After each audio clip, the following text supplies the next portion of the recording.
Number 1. I'm pretty sure by the smell that's Monster. Oh, no, that might be Red Bull. Can number 2. I'm gonna say Rockstar on this one because this is having no significant effect on my taste buds. I fucking drink so much Rockstar. Full Throttle. Here comes.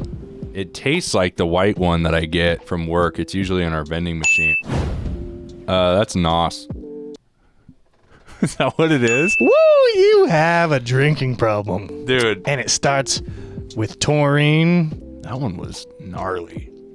It's got a weird, like, It's like a soda taste. copper Yeah, taste.